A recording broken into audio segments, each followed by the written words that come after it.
Welcome to Empire Building, the podcast where we talk about building big businesses and even bigger lives. I'm your co-host, Seychelle Van Poole. I'm Sarah Reynolds. I'm Via Williams. And I'm Wendy Papazan. So I just want to start out with a quote. In the school of life, difficult people are the faculty.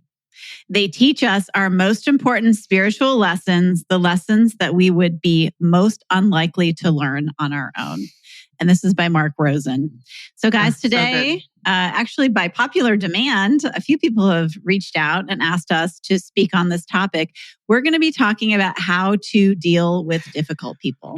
I doubt there's anyone listening who hasn't dealt with a difficult person. And, for those of you that are in real estate, it's part of one of the skills that you need to learn in order to really grow a big business. You need to get a little bit of a tough skin, and you need to be able to have those confrontations with difficult people. So we're going to talk today about the why. A lot of people might just say, hey, don't worry about it, don't deal with it. But I think there's real reasons for deciding that. And then we're just going to go through several reasons for how to deal with those difficult people in your life. So I hope you enjoy it. That's right. And let's start with the why, because here's the thing. It is universal. Like there's no way any of us are going through life without dealing with difficult people. It's just like, it's just a thing. Like it will not happen, right? Double negative. And so one of the mantras that I've always lived by is, bad news does not get better with time. And it's the same thing with difficult people. The situation will not get better with time, most likely. I mean, maybe it will, but most of the time you have to iron out, what the conflict is, right? And this is really hard for some personalities. Some behavioral styles really struggle with this. There's a lot of behavioral styles. A lot of our listeners who just Seychelle raises her hand because you don't like confrontation. This is difficult for. Yeah. Seychelle raises the hand. I think it's hard for everybody, but I think it's harder for some. And I also think that the reason it's universal and it's always going to be in our lives, you guys, is that like at the end of the day, people's stripes don't change that much, right? A zebra doesn't really change its stripes, and we can all become better and more evolved. And most of the time, the person that you're dealing with, is probably not going to change that behavioral style too much. So you're going to have to figure out a way to move forward or to separate, really. Sarah, you have you like the analogy of eating the frog when we talk about kind of addressing this early. Yeah, there's a little book, and it's been around a long time. I don't know when it came out, by Brian but I Tracy, read it. Isn't it? Yes, yeah. Mm-hmm. I read it early on in my career, called "Eat the Frog" or "Eat That Frog," and it talks about the importance of getting something done that is difficult or hard as soon as possible. And I talk about it a lot with my team because in real estate, we're dealing with clients on hard conversations. We're dealing with, sometimes telling a seller that their house is worth $100,000 less, or telling a buyer that they lost out on the house of their dreams, right? Like, so we're constantly to have these hard conversations at times. And what I have found is that a lot of people want to prolong them. So they have the news, or they know that they have to have a conversation, but they take a long time to actually have it. And it's so important to get it sort of out of the way. And as Via said, on our team, we always say time kills deals, right? Well, time also makes problems worse as time goes on. And so I'm always telling my team, eat the frog, get it over with. Your day will be better when you deal with the difficult person or deal with the difficult situation quickly. I love that because I feel like if there is anywhere that book applies, this is like the most important place it can apply.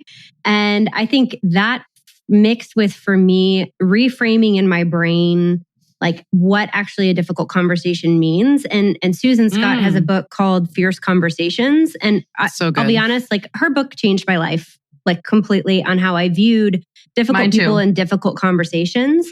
And something she says in the book is the conversation is the relationship. And so by dealing with a difficult person or dealing with, honestly, sometimes a difficult person really is just a difficult conversation that needs to be had. By not having that, you're actually not honoring the relationship you want to have with that person. And so for me, that totally, by understanding that our relationship can't move forward in the productive way it needs to without having that conversation, it completely changed the way I viewed confrontation or a difficult person for that matter. Yep. I think, that leads to sort of what I would also recommend, knowing, okay, we got to have this conversation quickly, meaning don't let it fester, but also you want to make sure that you're examining yourself and what is your sort of role in it, right? All of us have sort of a DNA in each problem or a DNA in whatever is going on. So make sure you see first, examine yourself, take time to look at yourself. What could I have done better to maybe prevent that? How could I in the future prevent it? And what part did I play in it? Correct. Yeah. And I think this is especially true as leaders, because everything rises and falls on leadership. And if it's happening on our team or in our organization, then it's on you, right? No matter what, it's on you. Yeah, absolutely. Yep.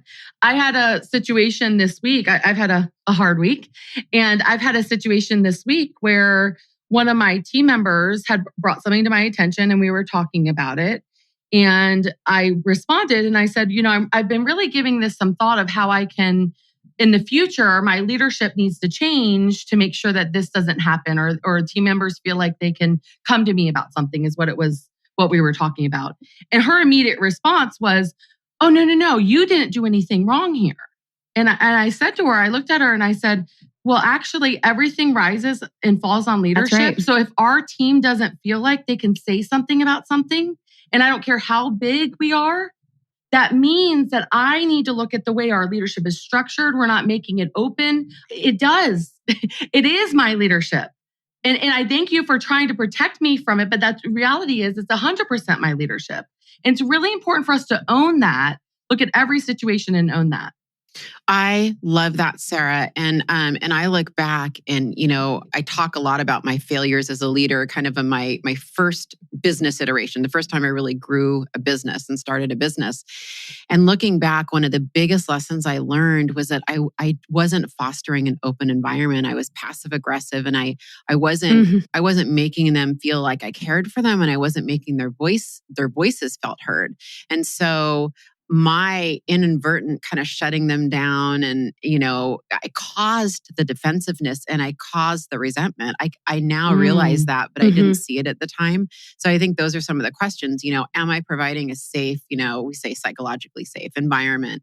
Am I open and receptive to collaboration and to their ideas? Am I causing this defensiveness because I'm just like giving directives and steamrolling and top down? These are really good, I think, leadership self-reflection questions. I love that. It is. It's the leadership. The leader sets the tone, right? The leader sets the pace of the organization and they set the tone of the organization. And so anytime you have a difficult situation like that, I think it's always so good to look at what part did I play as the leader first, or what did I tolerate or allow to happen under my leadership? And anytime, I think all four of us on this podcast have had plenty of examples where we've had fails and fail forwards. But having that extreme ownership in the part that you played, I think allows vulnerability and transparency to be able to move the conversation forward. And I know we need to move on, but I just have to add one thing to this is exactly what you said, and you need to say that. Yes. To them. Yes. Exactly. Lead the conversation with that. And make sure you're showing vulnerability and humility in terms of, hey, I see where I need to do better. So don't just think about it, actually vocalize it to your team and to the person if you're dealing with a difficult person. I just want to make sure we're very clear. We also tell that to them. You think it and then you say it. Yes, correct. Exactly. So before sometimes you are having the difficult conversation, I think sometimes when you're getting ready to have to address a difficult person or a difficult situation, before you have that conversation with that person, there's a step before that. And I know this is something that I've utilized many times in my life and with many of you on the podcast is enlist your friends or a trusted colleague to help. And what I mean by that is sometimes when you have a difficult situation you're getting ready to deal with, other people have lived before you. Maybe someone has gone through this scenario and has some lessons that have learned. A great example I can give is I had a massive leadership failure at the beginning of 2020, right before COVID. It was so awesome.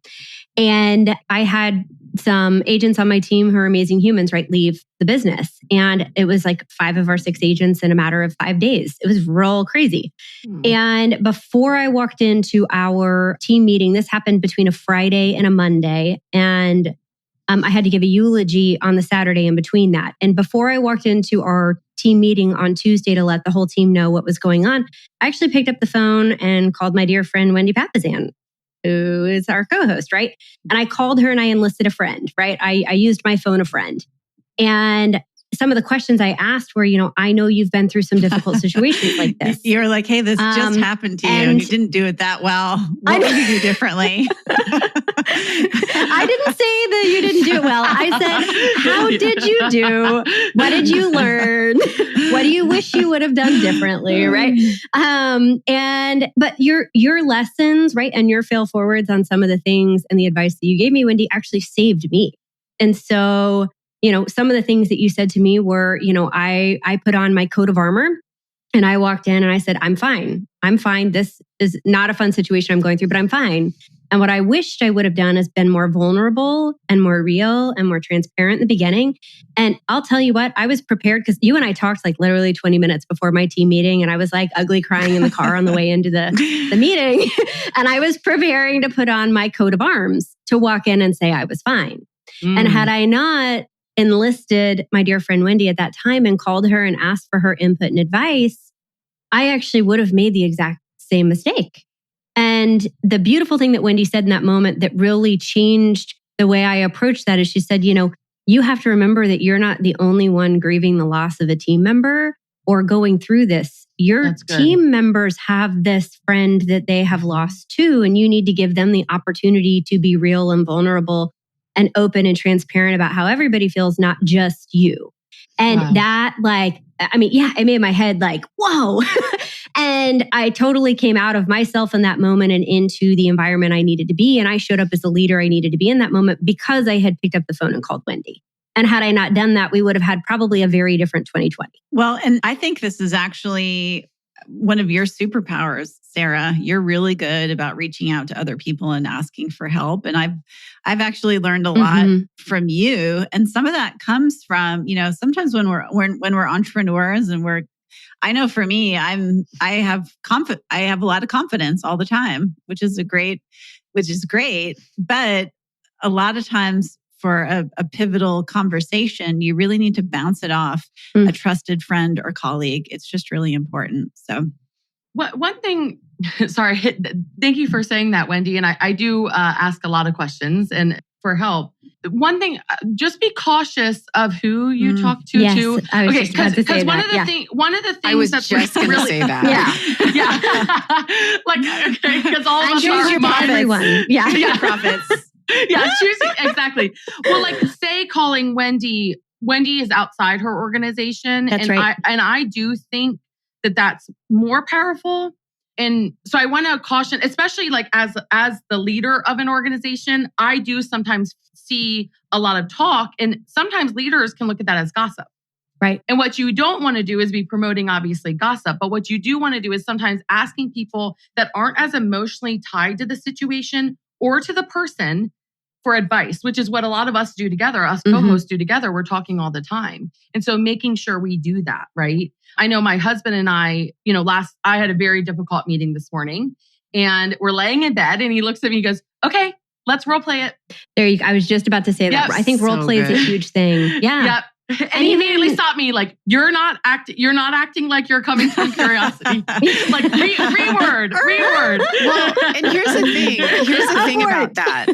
Is it over time? And I know we kind of probably overuse the word tribe, but I'm going to use it again anyway. So over time, what happens with your tribe is we get to know each other's businesses and we do become really good advisors. We know your business pretty well now, Sarah, and we kind of know the key personalities involved and ditto and, vice versa with us. Yeah. And so it becomes pretty valuable input where it's both objective and then there's a knowledge of the inner workings enough to be able to help. Yes. Absolutely. I think there's also not a bad thing in scripting something out first. For me, when I'm going to have a really difficult conversation and I have certain points I know I need to make sure that I'm touching on, I actually write a script out and then we'll then role play off of that. Having like, doing theater growing up, that always helped me just to have a baseline. And so having at least notes that I can look back on if I have to, you don't have to read it word for word, but at least you have a backup so that you make sure that you're touching on the things that you would like to see with that person. I think helps a lot too. And it's good to I think writing it down helps you separate the facts from assumption, right? When you actually put it down on paper and you take a look at it and you're like, oh, is this really a fact or is this an assumption that I'm making? Because we all assume stuff, right? We all make assumptions every day about people's motivations and why they're doing things. Yes. And so often when we have that confrontation with that person, it's like, oh, well, that's not really what you were thinking or doing at all. And so that's why, what Sarah said, come from contribution or come from curiosity. Come from curiosity is just so helpful because especially if it's someone we don't know and trust, our mindset is sometimes to assume the worst about that person. Yeah. Yesterday, when we were having a discussion about how to handle this difficult situation, I said something like, I led it with feelings. And my amazing director of growth looked at me and she said, feelings lie. Mm-hmm. But facts are true. And so let's make sure. And I was like, yes. Facts are feelings. Yeah. And our feelings lie to us at times. Mm-hmm. And so let's make sure we're looking. And I was like, yes, you're right. Like we need to. And so it's like, remember when you're in those situations with that difficult person, take the feelings out, look at the facts. I think that's so good, Wendy. And just wrapping up this, this kind of having other people come in and give you that advice. I will say, and I just wanted to point out that this is a theme. There is not an episode that goes by when we basically don't reference a tribe or an inner circle of some sort. And it hit me. I'm like, every topic we do, we tend to gravitate back towards this as one of the points. I can't express just from a foundational perspective how important it is to have a tribe of people you could even bring these issues to. Like if you don't, let's start examining who's in your life. If you're an empire builder and this is a season of life where that's your focus, do you have a tribe of other and if you don't, that you could go reach out to us. We'd love to connect you with other people who are in the same situation that you are. So connect with us on Instagram or whatever that looks like. Yep. Great. All right. So really the next thing you want to do is after you've kind of sorted it out, you looked for your DNA in it, and then you've maybe sorted out the facts with a friend, a neutral third party, or at the very least put them on a piece of paper so that you can be objective about it. Really the next part is, I think the hardest part, of course, is to approach that person for a private discussion. Anytime you're dealing with private. Anytime you're dealing with a difficult person, you don't want to publicly call them out. Nobody wants to be, kind of persecuted in public. That's not fun. And you really, come from curiosity. Look and listen. Try to put yourself in their shoes if you can. I mean, that's a huge leadership quality is emotional intelligence. You want to stay calm. There's a big part of you that's already super amped up, really nervous about having the conversation. Angry, maybe. There's a part of your animal brain that's like, fight or flight. And so do whatever you need to do. Stay calm, neutral, because it's going to show on your body, right? I'm sure the conversation you're having this morning, Sarah, you were feeling it in your body, right? So deep breath, just take a breather. I always think to myself is when I'm in those situations, I think, okay, if someone was writing a story about how Sarah operated in this situation, would I be proud of the story? Good. That's good. So good. Like, would I really be proud of how if you showed it to your daughter, especially if we, or your husband? Would they be proud of mommy? Like, I think that's an important question, and a lot of times that will calm me down. That. Yeah. One of the things I've learned, I have a large organization that I lead. And so I have to deal with difficult people a lot, probably on a weekly basis. And one of the things that I've learned about humans is that they don't like a blind agenda. And so if they don't know why you're meeting, they Yes. will use their energy and their focus on trying to figure out what we're really here for. True. So when Yes. appropriate, what I try to do up front is to state my intention. I am here today because we've been struggling with this issue, and my absolute intention and the outcome, my favorite outcome that could happen from this meeting would be X. That's brilliant. That's why I'm here today. And I'm like giant head nodding over here. Like, You are. Can I get an amen on that one? Yes, totally. Yeah. And so like the intention. So I just, and sometimes I'll say like, Sarah, I want to be crystal clear. That is 100% why I'm here. There's no hidden agenda. There's no hidden motive. I'm here to iron this out. And it is my absolute intention and expectation that we're going to figure out, a way to work forward. Like, so it's just out there. Blind agendas are not good. That's good. I freaking love just that. Stating That's it amazing. up front, it disarms them. They understand why they're there. They understand why you're there. Okay, I'm not getting the fired. temperature goes down in the room. Whatever. Yeah, because they're waiting for a shoe to drop. Otherwise, I don't know if you guys have ever had those conversations where you're in the receivership seat, and all of a sudden you're like, what's coming? What's the shoe? What's the other shoe that's going to drop that I don't know about yet? Well, I live my life what's that going to way. happen? I'm highly skeptical. Well, maybe that's my problem. But like, if you want to give someone some major heartburn, like I always tell my team, like the worst thing you can do to me is say to me, "Hey, Seychelle, do you have a minute?" Oh no, you're not allowed. You are not allowed to do that with me. No, over the edge, because I'm like, do I have a minute because you're quitting? Do I have a minute because you are about to get me sued? Do I have a minute because you're drowning and I need to come save you? What's happening? Like, so I always say, just like, finish the sentence. Right. It's never a minute. It's going to be an hour or 5 minutes, but like finish the sentence. Do you have a minute to do X? And I think that, if you're working in a difficult conversation, just like Via said, state what the conversation is that you need to have so that you're not dwelling in the what emergency or storm am I about to walk into that I don't know about. And the outcome that you want. Yeah, I love the stated outcome is great. I love that. I love that. Yeah. Mm-hmm. I know there's different frameworks like Fierce Conversations, and those are all amazing and great. And I'm not saying that mine's like this formal PhD research way, but I've just noticed it immediately disarms people, when I start out kind of stating the intention and the outcome of my matter. Yeah. I like that a lot. Well, and then while you're having that discussion, because sometimes it's not with someone that you work with, it's someone who you would have with. You would have that discussion. You really wouldn't have any control over really what happens. So you do want to talk, I know Sarah mentioned you don't necessarily want to talk about feelings, but I think when someone has hurt you, right? Or there's something happening in your organization that's causing some friction, it's okay to say, hey, this is really upsetting to me, right? Because, it's what they can never dispute your feelings, right? Nobody can kind of take that away from you. And it's important to start with that instead of attacking them. I think sometimes we say, you're a bad person, you did this. Whereas if you shift that framework, and this is great for kids too, it's like, hey, you know what? That really hurt me when you talked to me like that. That made me feel bad. That made mommy feel bad when you whacked me in the face or whatever they do when they're toddlers, That is like classic psychology 101 too, like having a brother-in-law that's a psychologist. When Nick and I were dating, we dated long distance for almost 6 years before we lived in the same city. So we only had like conversation was really, what we had for the first several years of our relationship. And like coming to learn that phrase of like, when X happened, it made me feel X way, completely changed the way I think our relationship grew, because we then had a model and a framework for how to have difficult conversations at a distance when we couldn't see each other's body language. Like, unfortunately, there wasn't FaceTime yet.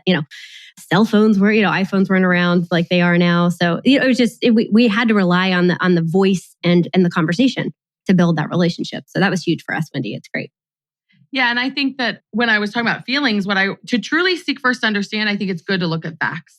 But when you are talking to them, I think it is good to mention when this was said, my immediate reaction or how I felt by that was this, and really explain that. I think that's really powerful, Wendy. I agree. I love that. Well, and I have a specific example, Sarah, on that. A couple of weeks ago, I had to have a very, very awkward and tough conversation. I had to confront someone, just a big thing. And I thought long and hard about it. And how I started and frameworked the conversation is I said, I was hoping I could share something. Would it be okay if I shared something with you? And he said, yeah. And I said, I don't know, and I don't think you're aware, but every time you do this, my phone blows up and I get a pit in my stomach and I sometimes can't sleep. Were you aware of that? Mm. And he goes, no. And I go, I just wanted to let you know how it was impacting me because I know you care about me and I care about you. And I bet I was guessing if you knew that, then maybe you consider doing that because of how it's impacting me. And he was like, oh my gosh, I had no idea. Absolutely. Just for that, I will not do this. And I'm like, and then let's talk about other reasons you shouldn't do this too. But it just happened, real world, 10 days ago. Whatever. Yeah, you bring up such a great point with that conversation too, on that the person typically on the other end is not trying to intentionally inflict harm or pain or anxiety or frustration. I would say most people want to look good and be right? They want to treat other people fairly and kind. And so, I think sometimes you're so right. People don't even have any awareness of how the emotional intelligence aspect, right? They don't even have an awareness that impact is happening to you like that. So that's for sure. All right. So the last kind of, I think thing to do when we have someone that's really difficult and we're having this one-on-one conversation is what is the outcome that we're seeking in the conversation? And that is to really attempt to reach an agreement, a mutual agreement as a way to move forward. That's really, really important that both of you are agreeing, and understanding what the rules of engagement are moving forward in this, right? So that can look like setting boundaries. You can both agree to setting boundaries. It can look like one of you, just stopping doing something, frankly. And it can look like, it can be about a behavior and something someone's doing, not a personal attack on the person, and I think that's an important distinction. But I think that what's really important just from a script perspective, because I just have to do these conversations a lot, is, I'm pretty consistent about ending these meetings with, so Seychelle, I just want to be clear. I mean, we're both agreeing moving forward that you're going to do X and I'm going to work on Y. And how do you want to follow up on this? Right? How should we touch it? How should we do we want to have a special sign or a code word when one of us is doing this? Because I want you to call me out in real time, in a private, respectful way. And I want to do the same. Do you want to text each other something? Or how is that going to look? And I'm just really careful about defining what the rules of engagement and are. following up with an email that reiterates what you said is really, I love that. Is with any difficult conversation, it's super helpful. Just like, I don't do that enough. Well, it's just getting total clarity. And then when they're looking at it, they're like, wait, that's not what I thought I agreed upon at all. Because how many times have we been in conversations where that's happened, Yeah. One of the things I like to do is I write it out and then I first write, okay, my commitment, as the leader in this situation is to do X. And I put a bullet and I write it out. And then I actually sign it. And then I say, and then I heard your commitment was X. And I write that down. And I said, and go ahead and sign this. So then that way, we all are on the same understanding. And that's for more serious things. Right. But honestly, and I lead it first. I'm signing and make a commitment to something first to try to make sure this doesn't happen in the future. And then I heard you say that you're going to do this in the future. So let's just make sure we're on the same page. And that really has helped problems. That's a huge aha for me. I like that. And you, just as we started the conversation at the very beginning, at the the top of the podcast down to the bottom, you're noticing that all of us are leading forward with our part to play or our part to change first, and then following it up with the other person's agreement. So smart. And if you're dealing with a client, you're probably not going to be doing that. That would be super weird. Right. True, Wendy. I've never done that with a client. That would be. Although all of our agreements say all the things we're going to do first. Yeah, no, and then it says the loyalty. But to your point, you're still, I like your email point. I needed to be reminded to solidify this sometimes. So, but Wendy, you're right. We can email a client. Say, hey, I just want to recap what we talked about. Thank you for the call. I do that all the time. I love that. So really, and then once you're done with the conversation, understand that not all these conversations are going to go smoothly like we're talking about. There's still going to be awkwardness and anger. And that's just a part of human communication and just being a human being. And sometimes you're going to have a client or someone out in the world that's just going to be very difficult. They're not going to listen to you. They've got some kind of framework going. They've already made assumptions. They're not open to any kind of coaching or your feelings or anything. And that's okay. But it is important to have the conversation for your own mental health, because if that's happening to you, to you a lot, right? Where you're kind of stuffing down these conversations, that's going to impact you negatively. But I would say just once that conversation is over, you want to get rid of that stuff. So discharge all that negative energy, go for a walk, do a little deep breathing, shout it out, whatever you need to do, go into the, toilet stall in the bathroom, like, just. I screamed in a pillow the other day. Yeah, and and then, give yourself some credit. Say, listen, good job, Wendy. My daughter would be proud of me if she watched a video of that conversation, or at least she wouldn't be appalled, so. Exactly. Well, I do want to go back before we wrap. I want to go back to something you said, because I think there's probably a lot of people listening to this episode waiting for us to talk about what do you do when you have a difficult client, right? Yeah. And I want to give that, just a little minute or two, because I have a great script that I use. And I usually use this script with the most difficult person in the room. So if someone's an interrupter, I'll use this script on them. And what I would say, Wendy, I could use your help. And that's the script, by the way. I could use your help. Or could I have your help? Could I ask for your help? I could use your help. I'm really struggling with people interrupting me. Would it be okay if you kind of led the pack and not interrupting so that the others will follow you? Now, we all know you're the whoever the problem person is. And that's so good. I've used that with clients before, hey, Sarah, I could use your help. I'm struggling because, we're marketing this a lot and my staff isn't sending the reports out fast enough. And so would it be okay if you logged in to our back end and you can see it in real time so that we can then send our, 3 times a week report that we send out, or, whatever. I made that up. Like, I don't know. Yeah. But I do think we should address that. Clients are a little bit different. Like you can't have them sign an agreement like we just talked about. Do you guys have anything for really tough clients? I use the exact same script, Via. You do? Exact. That's so funny. Yes. That's so cool. And I use it with my team too. I take the leader and say, I need your help.